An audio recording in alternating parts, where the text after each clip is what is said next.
Good afternoon. Well, I have to say that I am discomforted with my new look, and someone even tried to help me to be comfortable. They said, I look like Fidel Castro. It is so good to be with you this afternoon and be able to share with you a heartbeat from my country, Egypt. I come from the largest population-wise Arab country in the Arab world, in the Arab Muslim world. And we have a population of about 96 million people. But at the same time, I also represent the largest church. The church in my country is about 2,000 years old. And it is the largest church in the whole Arab Muslim world. In my country, we have about half the Christians of the entire Arab world, only in my country, Egypt. The church has been rooted there, and it has overcome consecutive seasons of persecution, oppression, and suffering over the centuries. And I like this thought to always think that there have been so many powers who have stood against the church. And you look for them now, they're gone. Only the church stays. Only the church grows. And that's the joy we have. Speaking about the church, we have about 12 million Christians in my country, and most of them are Coptic Orthodox, and we have Coptic Catholics and evangelicals as well. But talking about children, in my country, children under the age of 15, they are about 34% of our population. And that makes Christian children in that age range about 4 million. 4 million children under the age of 15. I'm sure you are attending this Congress here, or you are watching online, and you have this big question. Why?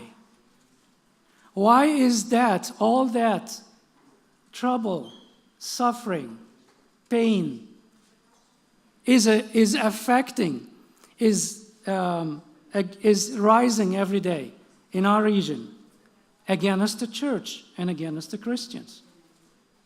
Why do we have to see those sad images? Why do we have to watch all those videos and those incidents that break our hearts about people who have just decided to follow Jesus Christ, to be Christians?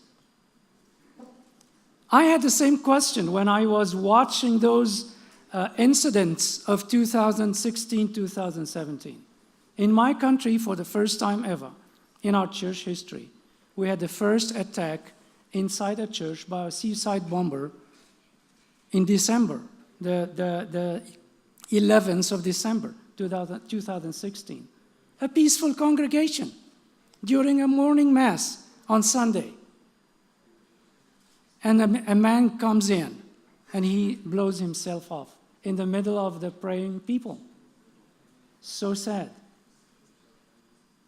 Later, a few months later, which is on Palm Sunday, the following April, joyful occasion. We go to church with a lot of palm trees, decorated with roses. Children will be very happy. You will find Christians marching down the streets going to church. The pulpits were full of those palm trees. And another incident. A man goes inside the church and blew himself off. More people were dead, including children, women, and men. Soon after that, only a few hours, a third attack. The photos we will see now. Photo number 1, please. Do we have it on screen? It's a photo. The photo of a family. 2 kids who lost their parents. Their father, I mean. Those kids were, and photo number 2, please. This family as well, they lost their host, their father, the person on whom they depend. Photo number 3, please. Again, another family. What is the story of those kids and those families? Very simple. The families were riding a bus on a Friday morning, driving to a monastery in the desert, because that's what the Orthodox Christians love to do, to visit the monasteries, to visit those peaceful settings where they can pray and enjoy the blessing. What was the problem? The bus was stopped in the middle of the way. A group of militants, radical Muslims, armed with machine guns, they stopped the bus in the middle of nowhere. They climbed into the bus, and they had a question, a very basic question. Are you Christians? That was quite a test for the people on that bus, because they knew if they would answer yes, they might lose their lives. And that's what they did. So those people with those machine guns went one by each seat, asking people, are you Christian? Yes. Bang. All the men on those buses were killed, at that morning, because they did not want to deny their faith. So you ask yourself, why? Why does this has to happen? And then photo number 4, please, the last one. The following photo, photo number 4, is for a lovely young girl. Her name is Maggie.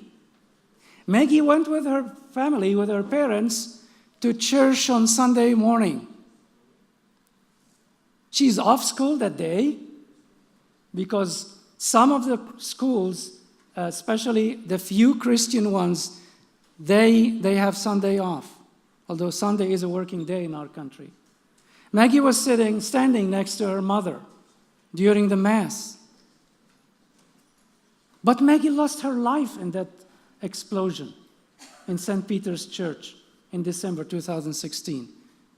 She was killed with 26 other people who were celebrating a Mass peacefully in the heart of Cairo. Why? Why is the reason for all this suffering? I have so many stories from my childhood, and I have not been facing so drastic attacks or major incidents as such. But I have so many stories from my childhood when I asked myself, why as a Christian child I am treated differently than the children in my class or in my neighborhood? Why do people look to us as aliens coming from a different planet? It's a bit strange in our setting, in our countries, that we as Christian community, we listen to different stories, two different contradicting stories. On one part of it, you hear from the higher circles, the higher government, the higher leaders of the country, all sorts of supportive, respectful reports about the Christian community. Even our president have been visiting the Orthodox Cathedral every single year since he came to office to show respect to the Christian community. So you hear that message and you think, wow, that is quite supportive. But on the other hand, when it comes to everyday life, and that is what we're here to discuss today, the story is different.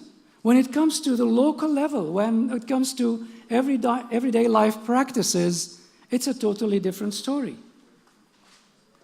It's a community where we live that is soaked in fanaticism against the Christian community.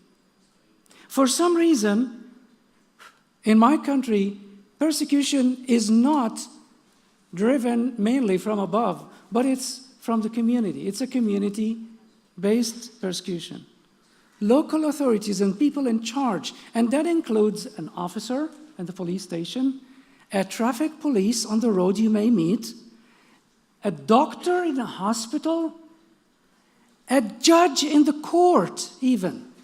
When they know you are a Christian, in many cases, and I don't say in all cases, in many cases, the treatment changes. It's a community that is easily, especially talking about the rural and village community.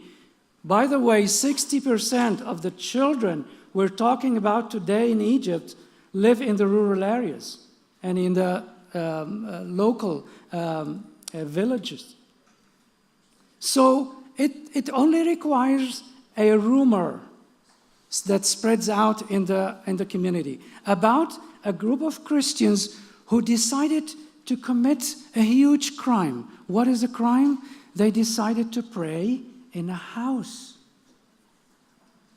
And that rumor is enough for the community to be stirred up and to go out in hundreds and to stone that house or even burn it down, because the community, the Muslims, the fanatics in that community do not like to have a church. Why? I ask myself, why are fanatic Muslims so stirred up with a group of Christians praying in a house? That is basically because of a fact that we have to face. Our society is soaked in fanaticism, is soaked in ignorance of the nature of Christian faith, is soaked in one way of thinking or believing, which is the country faith, which is Islam. We even have our faith mentioned in our ID cards. Anywhere I go, I have to show my ID card to get any paper stamped or any dealing with the government looked after. And because my name reveals my Christian identity, that is enough reason for the person in charge to try skillfully to give me the hardest day of my life. And by doing this, they think they are doing favor to the Allah or God whom they worship.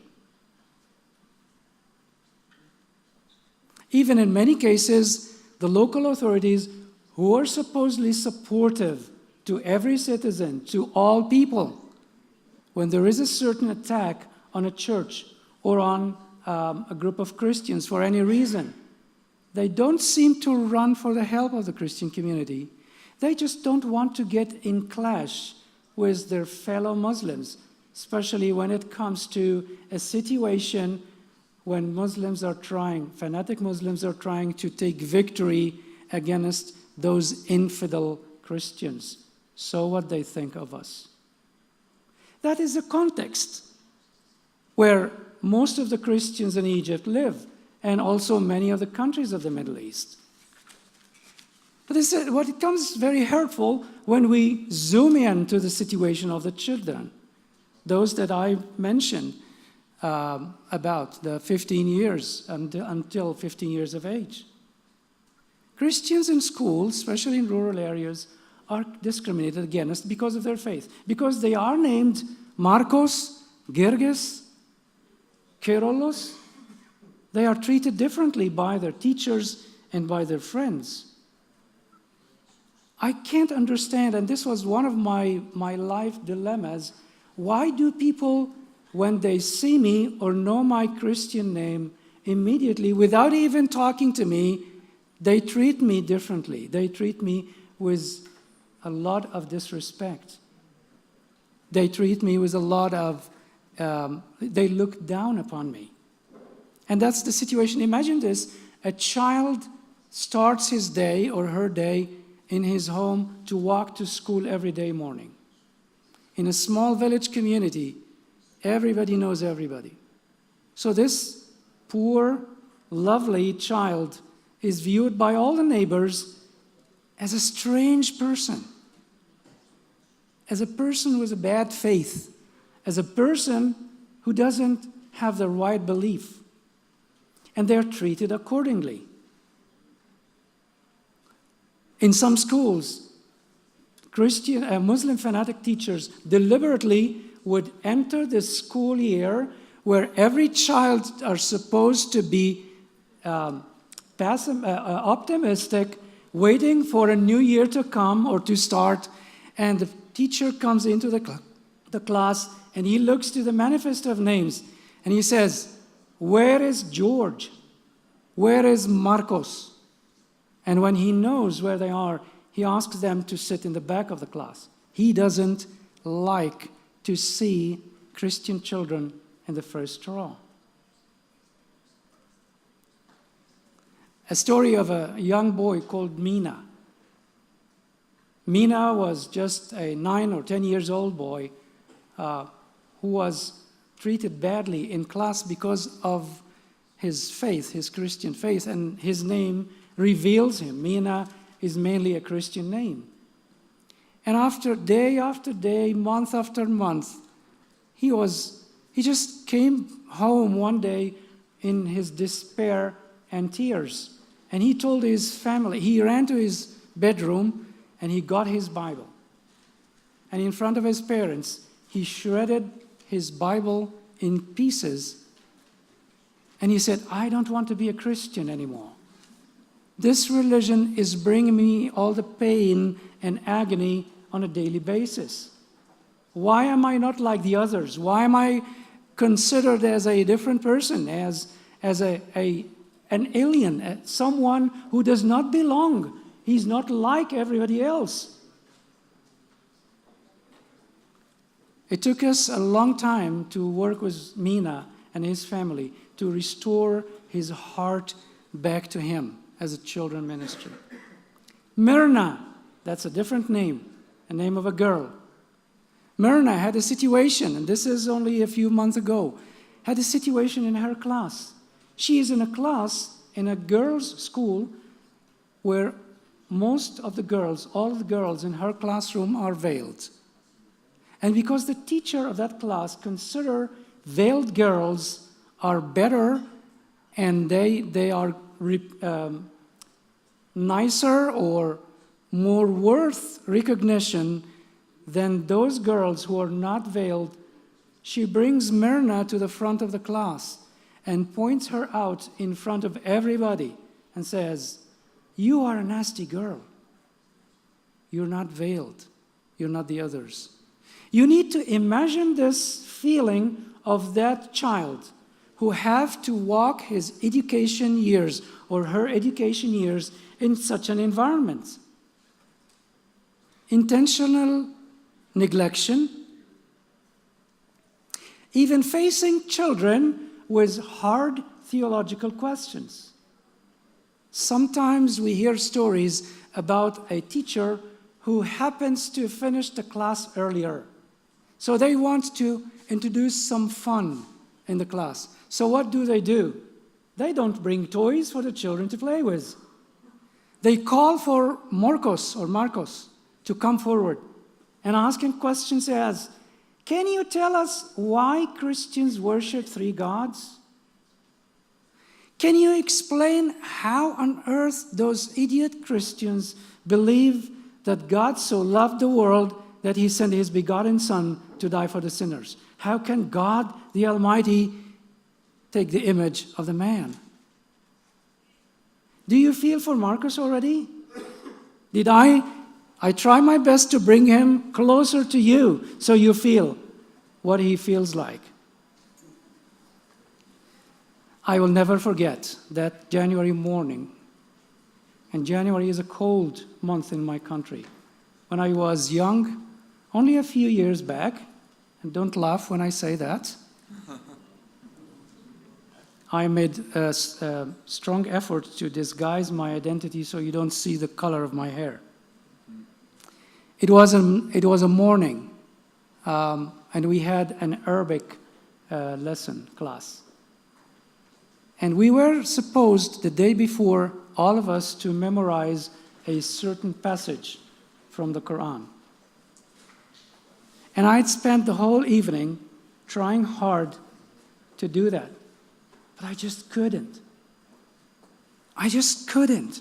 It was so hard. It was so hard to understand it was so hard to memorize. So I went to school the next day with a fearful feeling of what is yet to happen to me. And this is a personal story. I'm not telling you a story about someone else. And after all these years, I still remember the scene as if it happened yesterday. I still remember how the teacher looked like. I still remember how long was the water hose who he used to beat my little two hands in that very cold morning because I failed to recite the Quranic passage. I still remember where I sit. I still remember that very painful pain. I didn't know what to do with it. I couldn't bear it. But what I remember more is that feeling of inferiority, of rejection. Although beating children in class has been announced to be illegal, but there are still cases. But what we're talking about here is more that inside pain that the kids keep experiencing one day after the other because they have chosen to be Christians. Why do Christians have to do that? To face that? We have in Egypt what we call the religion classes in the Egyptian education system. All children, until they start secondary school, they have a 2 week, two classes each week. They study religion. So Muslim children study Islam and Christian children study Christianity. But because the number of Christian children in a class is so minimal, sometimes it's only one Christian child or 2 Christian children in total in a whole class of over 60 children. So they are asked, those 2 children, to stand up when the religion class comes in. Again, that is something that I remember very well from my childhood. They have to take their bag, stand in front of the whole class, and walk through the class out of the room. And everybody else in the room would see them as different, as bad, as weird. So twice they had to do that. Sometimes the school cannot provide a Christian teacher to sit with the children in a side classroom. So they have to hang around in the playground, or even in some cases, and I heard stories about that, Christian children are asked to fill the time collecting the trash from the playground, just to make use of their time, while the other Muslim children are done with their class. 8 Christian children recently were reported in a school in Upper Egypt who were forced by their teachers to wait in the class and attend the Islamic lesson because they did not have a Christian teacher for them. So they were forced. It's a culture. It's a context where those Christian children live. 2 weeks ago, I was in a rural area in one of the Delta cities. There was a funeral of a father of a friend of mine. And the funeral was over, and we were walking from the church to the cemetery, which was a short walking distance from the church. And we happened, as a group of people from that funeral, passing by one of the schools. And I heard by my own ears children coming out of that school, playing and shouting and say, "Yes, those are Christians, Christians, Christians." Excuse me? They didn't say, "Oh, this is a funeral. This is a funeral of someone. Let's hold on and at least stay quiet until they pass." But that is what they have been taught. That's the background they have. Those are Christians. Christians, especially with the Orthodox Church, they love to have a cross tattoo.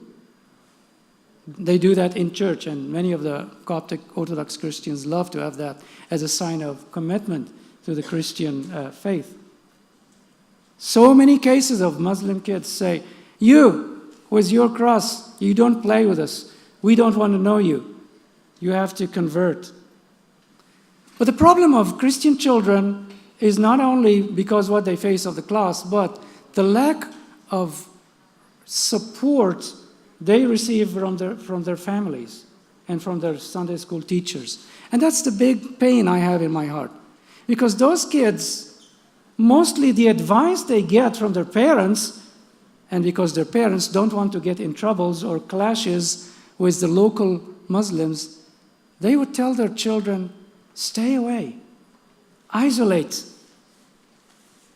withdraw, don't play with them. The parents and the Sunday school teachers even are not able to help those children to defend their faith.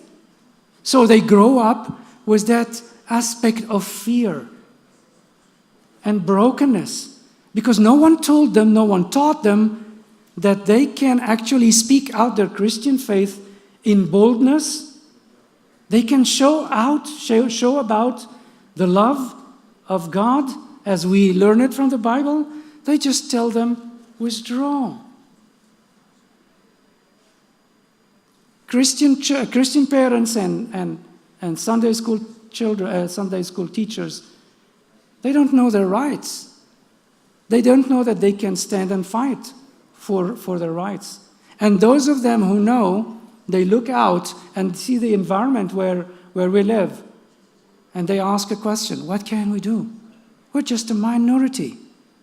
Who will listen to us? Who will take our side? When a clash takes place between a Muslim and a Christian for any reason, and they go to the police station, and especially if it is about a church or a Christian place, the Muslim officer would not want to take the side of the infidels, of the Christians. He would take the side of his own people. So there's a lot of feeling of inferiority. There's a lot of fear. A lot of the Christians in Egypt have fear. I brought you a little thing for an illustration here. A chain. This chain represents the power of fear. We all know, as Christians in our country and in the Middle East, that the enemy wants us to be afraid. He wants to chain our hands with fear. And when you catch this chain, it is cold. It is harsh. He wants our hands to be chained with fear. He wants us to live in the Middle East, in every country in the Middle East, chained with fear. He wants the parents to stay silent. He wants the pastor not to talk much about these things. He wants those people who can speak out to ignore the issue because it's a sensitive one. He wants Christians not to speak about their faith. He wants children to avoid the subject.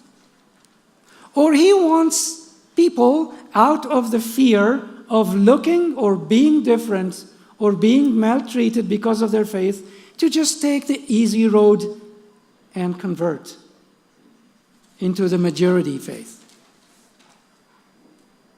That's what the enemy wants us. That's what we learn from the Bible. And once the enemy is able to chain the church with fear, we will do nothing but sitting inside our churches, will we? We will come, we will attend the church services and Mass, we will celebrate inside the church, but we will go out acting and living somebody else and something else. That's why one of the most important things I came here today to tell you is that the Church of Egypt has decided to drop the chain of fear. As loud as it sounds. To drop the chain of fear. To stand and learn and apply what we learn from the Bible. For us, I think, it's either being a Christian or not being a Christian. In my country and in our region, you either follow what you learn from the Bible, follow your faith, follow all what we learn, what Jesus taught us, or we don't. There's no middle ground. It's either refer to what the Bible talks about and teaches to the children and live it on a daily basis, or not.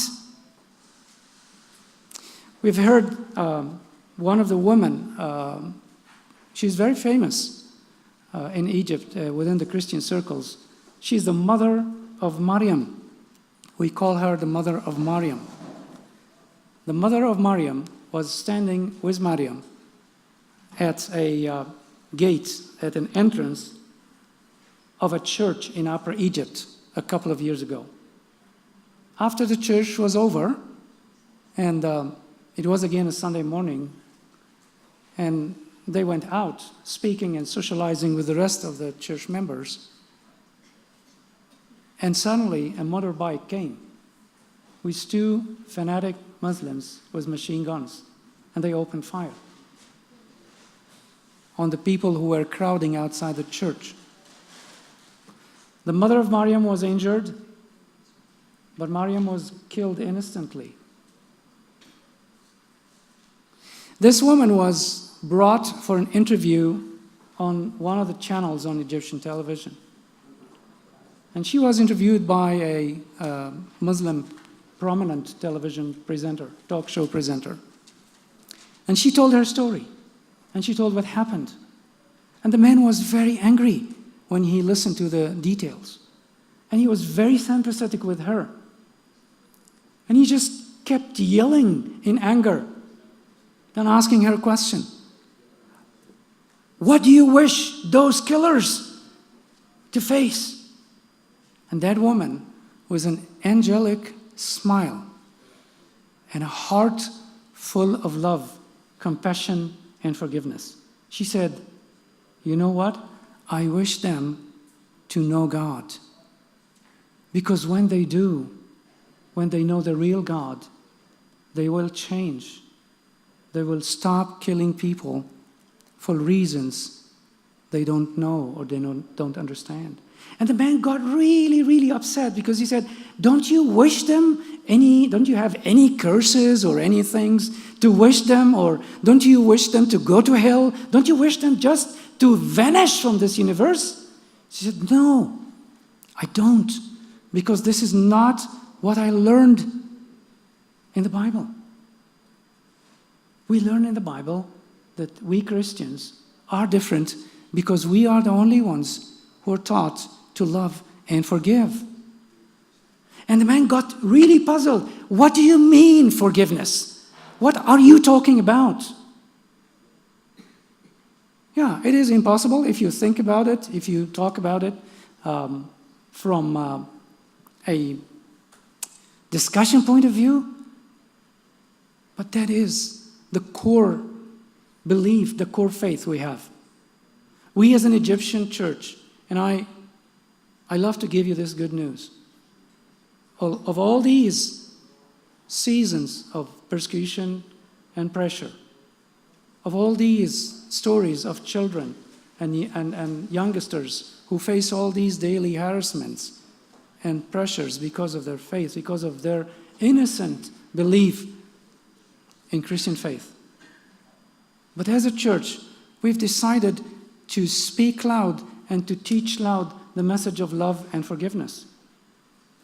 And you know what? The community heard it. In an amazing way, the community heard it. I didn't say the persecution has stopped. I didn't say the harassment has stopped. But the message of love and forgiveness have been delivered very loudly. And we've had situations when we even could speak about that publicly on television screens with this amazing platform of the media. where now many Muslims can go in and they can see for themselves what Christian faith is all about. They can now see and they can now hear that the core belief of Christian faith is love and forgiveness. And I think if there is any hope for any community transformation, and I don't know if you will agree on this or not, but this hope lies in the hand of the church. When we teach our children, those who are constantly under attack, when we teach the boys and girls to receive those situations of difficulties, but offer back the love and forgiveness that we're taught about by Jesus in the Bible, we will be able to change about the community. Obviously, policies are not able to change people. Policies or regulations or laws, because they have been there forever, haven't they? And there are even conferences and legislations being made and put place every day to try to fix the human behavior, to try to reduce the impact or the effect of radical behavior against Christians. But none of these things have succeeded so far, to my own knowledge. But it's the message of love and forgiveness. That's what we teach people. As a church, we have chosen the resilience tendency. We're not going to be chained inside our churches. We're not going to be squeezed. We're not going to just keep our kids inside homes. We're going to go out. One of the most impressive pictures I saw, I don't have it with me, is an image of a church that has just been put on fire the day before, when Christians the next day, they assembled in that very church that has completely been in ashes, and they were filling the church up with their presence. There were no benches for them to sit. There were no microphones for the pastor to speak or the priest to speak. But the church was completely full. That's the attitude of resilience. And that's what we teach our people. We believe that those words we read in Matthew 4 about love your enemies. That's the key for community transformation. That's what we teach the children to do and to believe. My friends, you will continue to hear sad stories coming from the Middle East and from attacks that are taking place on Christians in our part of the world, sadly. You will keep hearing those stories. You will keep hearing stories of persecution, harassment, different treatment because of faith, children put down because they are children, they are Christian children. But we have to know that those persecutions are spoken about in the Bible. We're told in the Bible that those who want to live in righteousness for Jesus Christ will be persecuted. So why do we act surprised? Why do we act as if it is taking us by surprise that children or Christians are persecuted or harassed? We just need to stand by the side of the church and teach the children how to stand strong and advocate for their faith in love and in forgiveness. That is the story of the Egyptian church and the church in the Middle East. And as I said in the beginning, we have had so many centuries, so many decades of oppression and pressure. We have seen so many people dying in front of our eyes because of their faith. We've seen sad incidents happening. And this will continue to be, because the world does not understand the message of God in Jesus Christ. But in addition, beside that, in spite of that, the church continues to stay and to stand and to grow. And that is the situation now. And that is a situation that will continue to be. So I ask you who are here, or those many friends who are watching us live now, when you think about the children in Egypt and the youngsters, the Christian children, pray for them, but also do what you can do to help that church to stay strong where it is, to stay resilient, to stay doing the job she is called to do, to spread out the message of love and forgiveness. I think, personally, that is the only hope for the transformation of our societies. Thank you very much.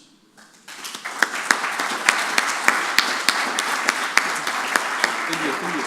Can you stay for a moment? So thank you very much for telling us about what's happening in Egypt, and especially for offering your personal testimony, which is, very moving, because, living the persecution, the marginal, different types of persecution, not just killing, but also being marginalized, being put away, like a second-class citizenship that you have explained to us, and then living love and forgiveness. That must be something very difficult. We're not living that in Spain or in Europe.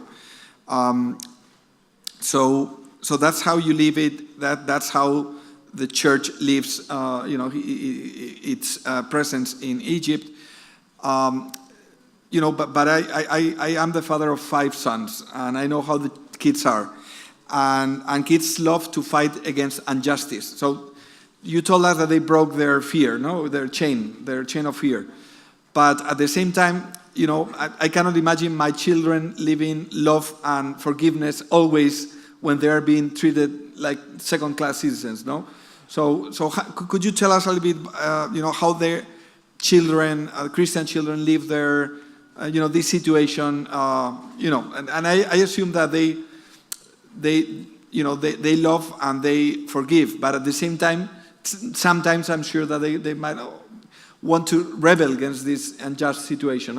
Could you tell us a bit more about that? Yeah. We refer the children to what Jesus taught. Mm-hmm. If it is left to human philosophy or human nature, the very easy advice someone can give to their children: fight back. Mm-hmm. Fight back for your dignity. Mm-hmm. Fight back for your rights. You are an equally valuable person. Mm-hmm. You're not less than them. If you're punched in the face, punch back. Mm-hmm. But here is a secret of victory we learn from the Bible. When Jesus says, if you love those who love you, what is different about you? And those I quote from Matthew chapter 5. If you are good to those who are good to you, what is different about you? So if we are different, if we have hope in Christ, when we really live what we say we believe, we walk our children through this dilemma to give them support, to encourage them to stand and not run away, and to do exactly what Jesus did. To stand and express our rejection to the way they are treated, but also explain that we will receive this treatment, but with love. Love is the only solution to break that circle or chain of violence. If people are hating one another on a daily basis, attacking one another on a daily basis, it's only when love introduced that the chain of hatred will be broken. So it's a journey. It's not an easy one. And I have children as well. And I had situations with them. But I also, over those years, realized that what Jesus taught in the Bible is very true. I'm not preaching here, but I'm telling you about a life practice. It is true. It works. And it changes people. And we've seen stories of people from the Muslim background who have been touched dramatically by the life model of so many Christians, and who came to us asking, why are you so different? How could it be that you hear all these stories, you face all these challenges, but you still smile in my face? After those attacks last year, the deadly attacks where over 128 Christians were killed in those attacks, 4 massive attacks, I received a phone call from a Muslim friend. And he was sort of apologizing on behalf of those radical, fanatic groups who have committed those aggressive actions against those Christians. He's not a relative of those people, but he felt the responsibility of apologizing on their behalf. And he said, I'm so sorry. Please forgive us for those idiots of us and what they had done. And he said, I don't know how I can raise my eyes in your face. But I said, I don't blame you. And I forgive all those people because I know they don't know what they're doing. They are brainwashed, they're misled, they're led by another person.